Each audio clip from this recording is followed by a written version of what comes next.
Hello and welcome. My name's Lisa Upton. I'm the Senior Communications Advisor with the Climate Council.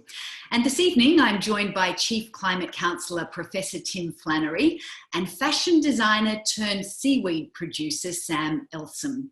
I want to begin by acknowledging the Gadigal people of the Eora Nation, the traditional custodians of this land, and pay my respects to elders past and present. And I extend this respect to the traditional owners of the land from where you are joining us. This evening, we're talking about Tim's book, Sunlight and Seaweed, and we're focusing specifically on seaweed. At the bottom of your window, you'll see a Q&A icon. You can click there and type a question. My colleagues behind the scenes will be filtering them through to me to ask a little bit later. Sam, let me start with you. You're a fashion designer. You started your own sustainable fashion label back in 2004.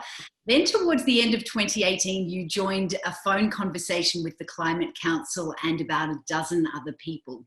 You were there to listen to Tim and it changed your life. What happened? It sure did. I mean, leading up to that call, and I was fortunate enough to be included on that call by a mutual friend, and yeah, it really did. It changed my life. But leading up to that call, I was already acutely aware that our climate was changing and that we have this imminent 2 degrees of warming that we're heading towards, and learned even more about that from Tim.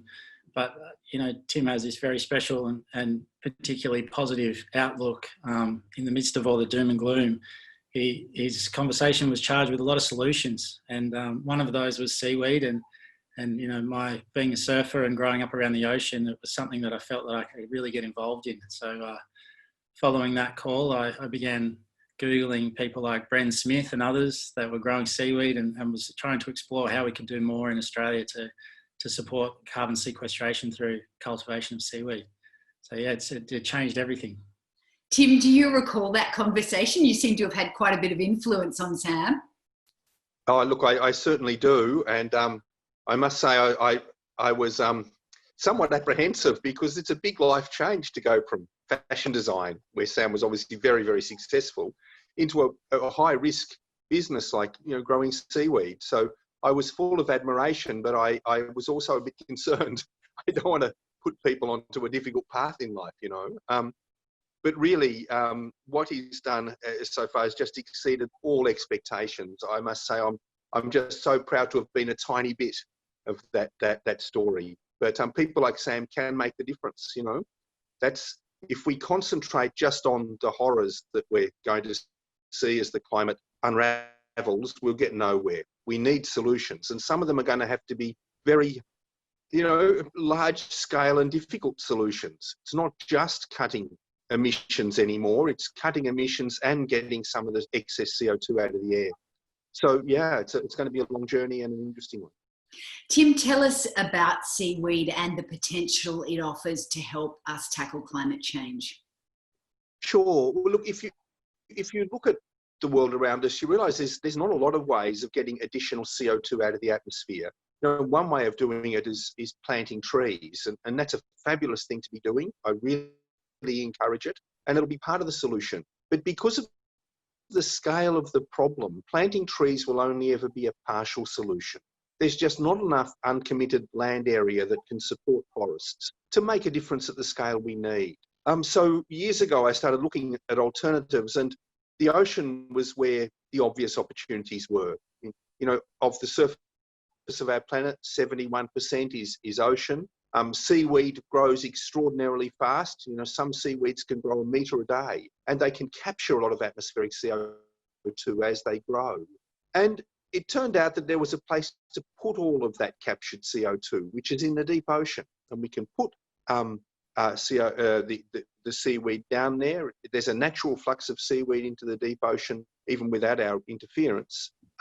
But we can sequester lots of CO2 down there. I should just explain, Lisa, some people are probably horrified at the idea of taking atmospheric CO2 and putting it into the deep ocean. It sounds like transferring the problem from one spot to another, but it's not as simple as that. So just to give you a sense, the oceans are very, very big. They're 500 times larger than the atmosphere. So if you were to take half of the CO2 that's in the atmosphere, for example, and put it into the deep oceans, and that's only the oceans below 3,000 metres, you would only increase the concentration of CO2 in the deep ocean by 2%. So it's half of all of the atmospheric CO2 would only increase the CO2 in the deep ocean by 2%, simply because the deep ocean is such a large area, large space. Sam, Tim points out in his book that about 12 million tonnes of seaweed is grown and harvested annually, mostly in China, and most of it's used for human consumption. What does the Australian seaweed industry look like? It's very much in its infancy, Lisa. It's you know, if I'd known that, I think when I may not have felt like I could tackle this problem, but I had assumed that the seaweed industry within Australia was much larger than it in fact actually is. There's really only a handful of seaweed producers, and most of the seaweeds that are cultivated are northern hemisphere species. And so and we're not able to farm non-endemic species of seaweed in Australia. So finding species that we can have markets for, develop markets for, is a challenge for sure. So, you know, navigating this has been a really exciting challenge, but certainly there's this industry within Australia is just starting. So Sam, you've set up this company called Sea Forest. You're focused on growing the native Australian seaweed Asparagopsis that can do two things. One, it can sequester carbon dioxide, but when fed to cows and sheep, it can reduce their methane emissions. Can you explain this and how it happens? Sure. Well, as Tim said, the seaweed grows through photosynthesis and absorbs CO2 in the process. And the carbon is the seaweed is made up of about 40% carbon, and so 40% therefore of the biomass that we harvest is in fact carbon dioxide or carbon that's sequestered. And then when we dry the seaweed and feed it to cattle in a dose of about 0.2% of their diet.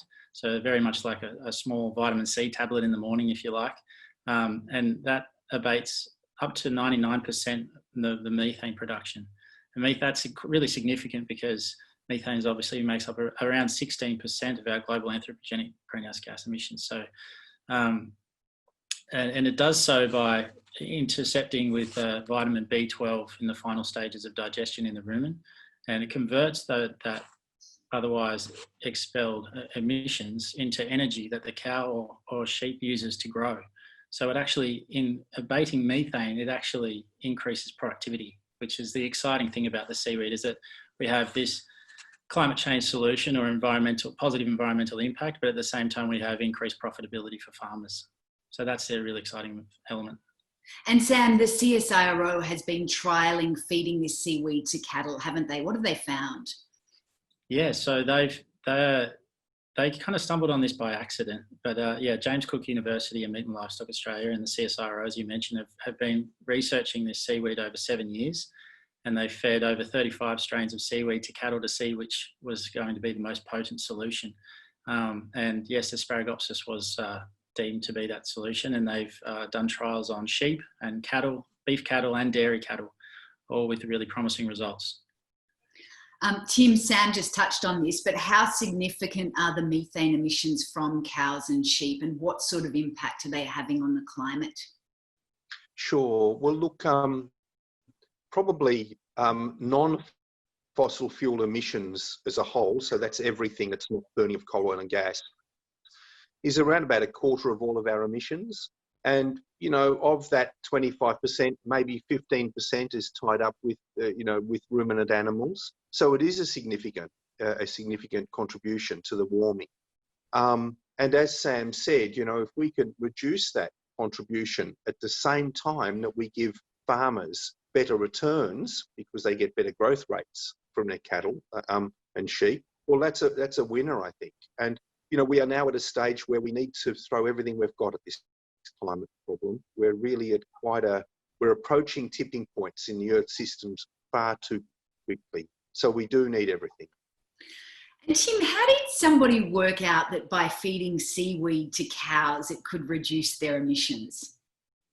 Look, I understand it was a bit of an accident that there was some cattle, I think in Canada, but I'll have to double check that that were eating seaweed naturally on the seashore, and farmers noticed they were growing better, and someone, I guess, must have measured the methane that they were emitting, mostly through burps, not farts. It's a common misunderstanding. It went from there. But there was a researcher from the University of Queensland called Rocky Denise, who's one of the world's great seaweed experts, and he really took this insight and did the first scientific experiments to show that, in fact, that this was real, that you could reduce methane in ruminants just by feeding a small amount of Asparagopsis to them.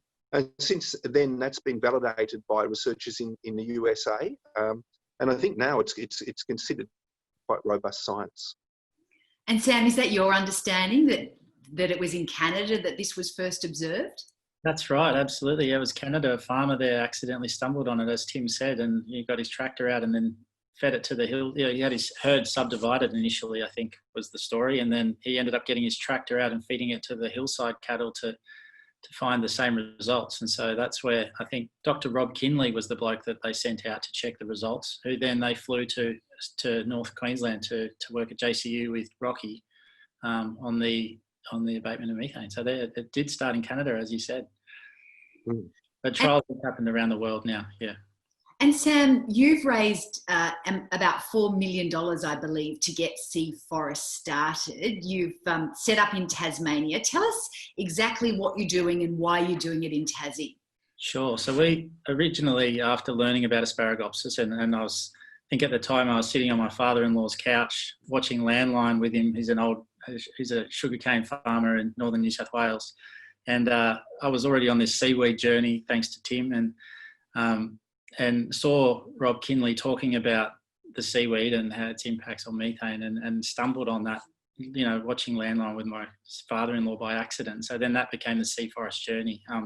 Originally, we were looking at growing the seaweed alongside prawn farms to treat the prawn effluent. But then we were pointed actually by Rocky Denise, who now works for Sea Forest, and we're proud to have him on board, down to Tassie, because the reason why Tasmania is so important is because the seaweed grows there year round, whereas in other parts of Australia it's only there for a very small time of the year, so due to temperature tolerance mainly. And so yeah, we've set up a pilot facility down there. It's a research scale, but we've got capital, as you mentioned, to develop the 5.5 hectares into a significant land-based facility to grow the seaweed. And we've just started trials just over a month ago on the marine farming of the seaweed on ropes, and that's gone tremendously well in the early stages, so we're very excited about that.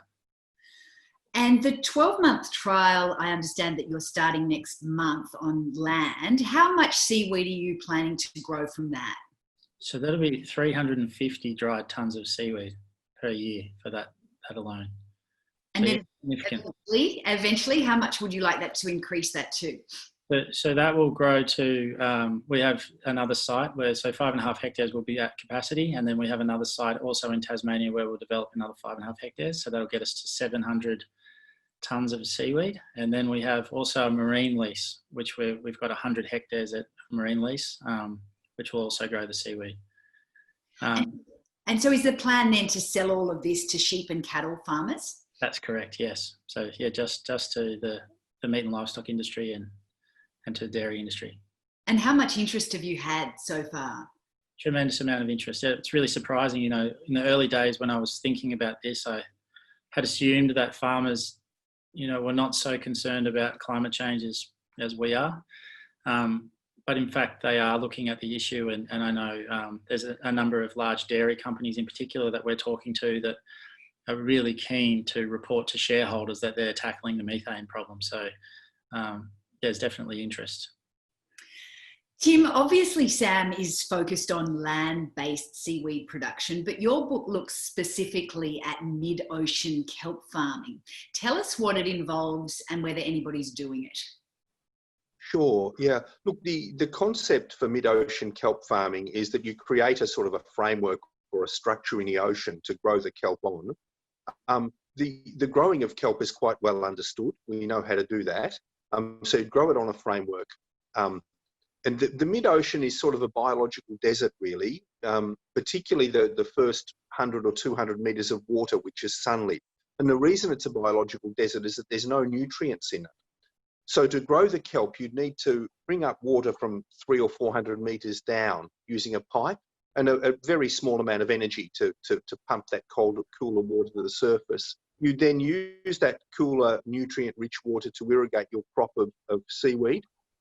Maybe grow fish and shellfish in amongst the seaweed, which create a very good environment for anything that grows a skeleton or a shell. When you've got seaweed, it takes the acid out of the water.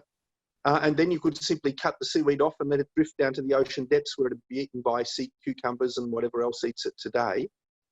These could be moving frameworks that move around the ocean. They could be sunk down so that you don't run into shipping and so forth. But so far we have some experimental scale work on this, but there isn't yet an industry, much oil farm or an industry doing this. And in part that's because in order to incentivize this sort of work, you need to have a carbon price, because you're basically throwing away the crop. You're throwing it into the deep ocean to store the carbon. So it's not like what Sam's doing where he has a market. But, you know, we're talking here about trying to remove carbon at the gigaton scale. And there's no way of, there are very, very few ways of doing that. I think one of the more prospective is this mid-ocean farming, because at least you then get a crop of shellfish and fish that you can sell to market.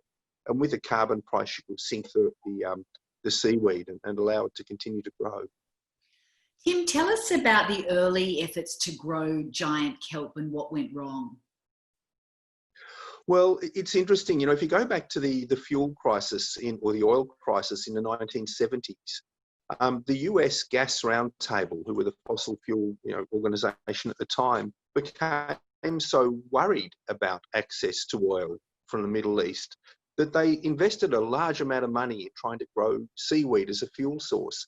In all, they invested $2 billion US, which back then was a lot of money. And they made some very significant progress. But the problems that were faced back then in a world that didn't have GPS, for example, didn't have carbon fibre, you know, there's so many things they didn't have that we have today. It was problematic to grow the stuff continuously. So they did produce several crops at that large volume, but they were growing them off the coast of California in notoriously stormy waters, and the structures they had out in the ocean kept on being compromised by the force of the waves and so forth. So as the oil price recovered, that research was abandoned. But we did learn a great deal from that early experiment. And in fact, a lot of those lessons will be carried on today as people start looking for climate solutions, I think. You touched on the problem of weather in California. How important is it to identify the right location in the ocean to grow the kelp?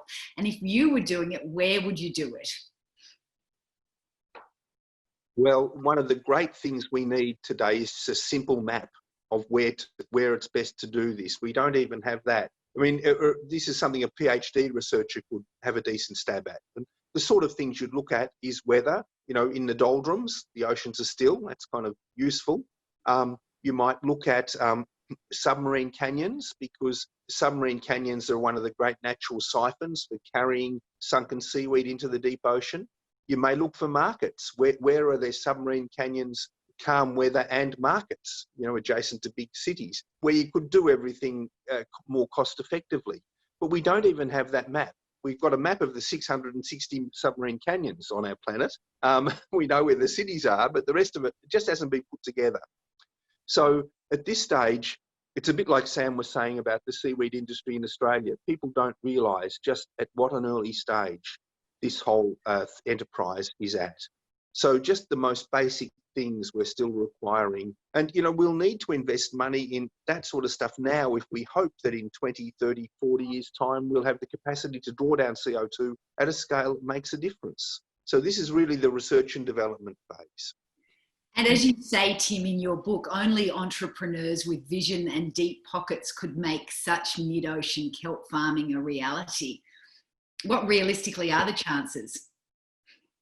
Well, if we can't do it, we're better to know about it sooner rather than later, because there are 2 or 3 other options that are worth looking at, but really no more than that to draw down CO2 at scale. And you just project yourself forward, Lisa, into the world of 2030, 2040, when we're going to have rapidly rising seas, we're going to have extreme impacts from climate change. how much would you pay to start solving that problem by getting some of the CO2 out of the air? So anyone who's got a solution to that will have a very valuable commodity as the climate crisis worsens. But, you know, as we saw with solar and wind, for example, that started off in the lab in the 1970s.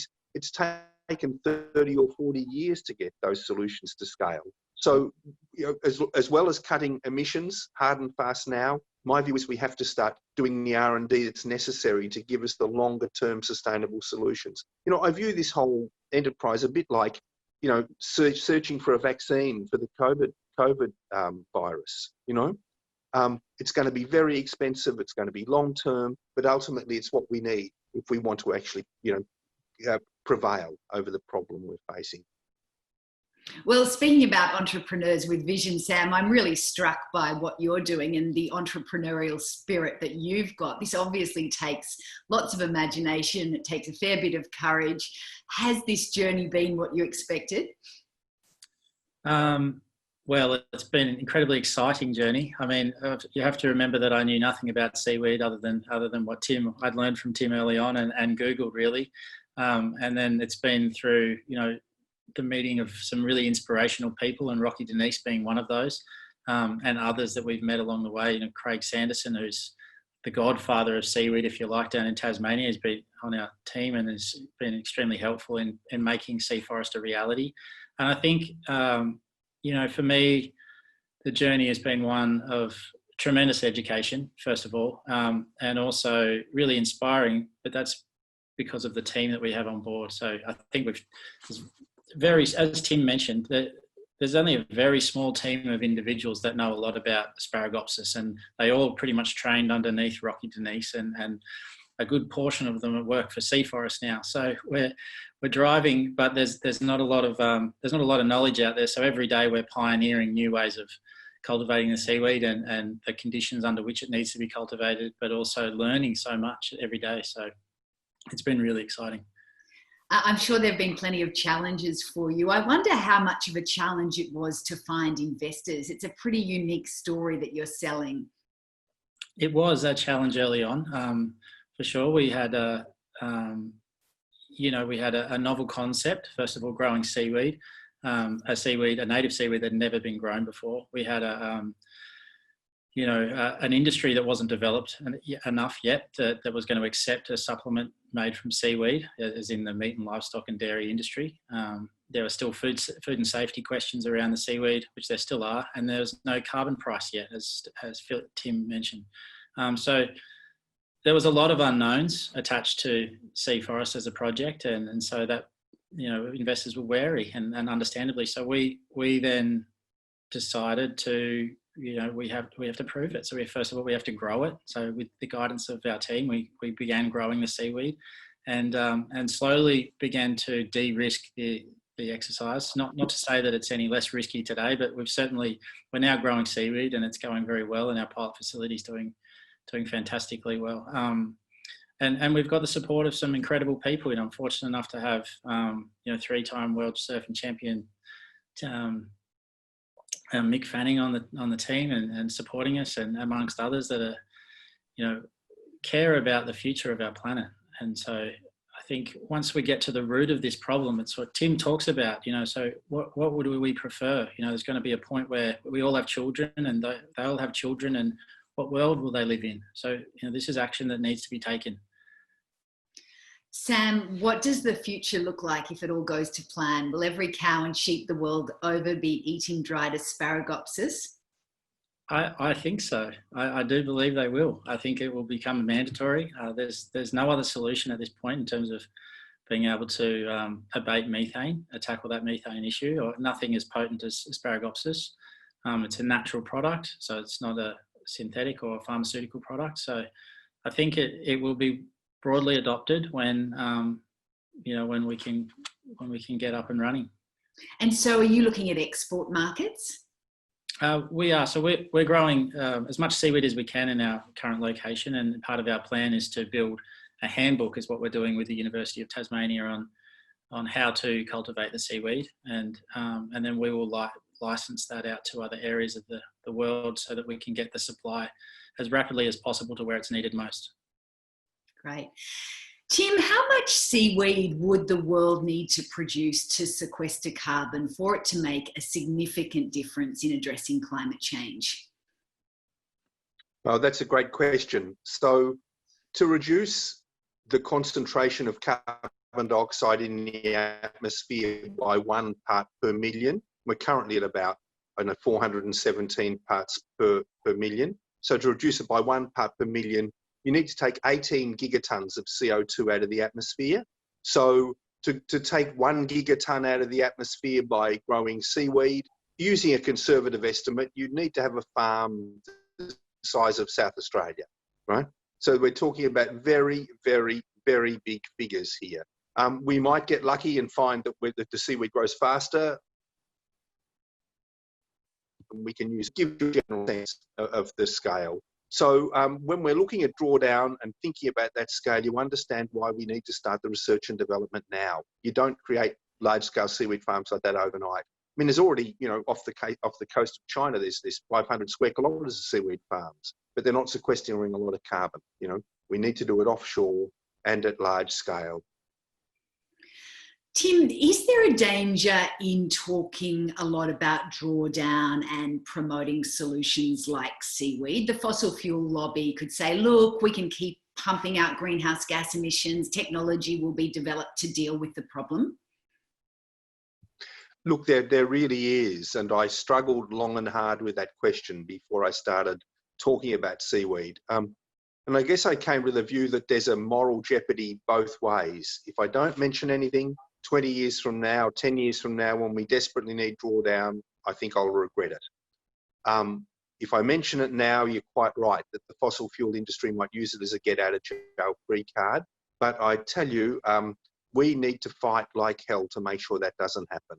And that, we cut emissions as hard and fast as we can. At the same time, we develop what might be these planet-saving approaches for the future. We've got no choice now. We have to do both. If we could avoiding dangerous climate change just by cutting emissions, I wouldn't be talking about this sort of stuff. But the fact is, we just don't. We're getting to very close to planetary tipping points. So every way forward is hazardous. But in my view, doing something to promote drawdown gives us a better chance. You were organising a seaweed symposium, Tim, that was due to be held in Paris this month, examining the viability of a large-scale rollout as well as the potential risks. Is this something you'll revisit once it's safe to travel again? I hope so. We'll have to find another source of funding to complete that project now, but I do think we need to get the world's experts together to produce a sort of a roadmap for us on what we need to do and where we need to go to start developing seaweed as a drawdown solution. We have some questions coming in from the audience. This one is for you, Tim, from Karen in Melbourne. She's asking, with oceans warming, how do we stop existing kelp forests from being wiped out? Wow, well, that's a really difficult question. I mean, we can help at the margins by managing, for example, infestations of sea urchins, which are decimating some kelp, natural kelp stands. But that's a very labour-intensive process, and it can be done, but it needs a big effort. Beyond that, it is hard to say. I mean, I've seen on the east coast of Tasmania the gradual decline of bull kelp, which is, as Charles Darwin said, it's the ocean ecosystem that most resembles a rainforest. And this is really, we're getting close to a tipping point where we won't have those kelp forests occurring naturally in future unless we act. So I wish I had an answer, but I've only got a partial answer there, I know. But it's a symptom. Look at the disappearance of those forests as a symptom of a world facing very dramatic change in the near future. If I can just ask, if we do have these large, deep ocean, the marine permaculture activities happening, then that would deacidify the ocean, which would cool the ocean temperatures, which would then support the regeneration of these forests, would it not? That's absolutely right, Sam. And you'd get some better options if we could develop those scalable solutions. But at the moment, a lot of that is in the realms of, it's desktop science, you know, and it's distant. I really fear that a lot of those kelp forests will disappear in coming decades. I wish I could be more optimistic, but it's hard to see. The ocean is a juggernaut, and when you start changing it the way we have by just allowing it to acidify and to warm, it's so hard to change. You know, it's 500 times the size of the atmosphere. Sam, I have a question for you. Somebody's written in asking, how can I support the seaweed industry? That's an interesting question.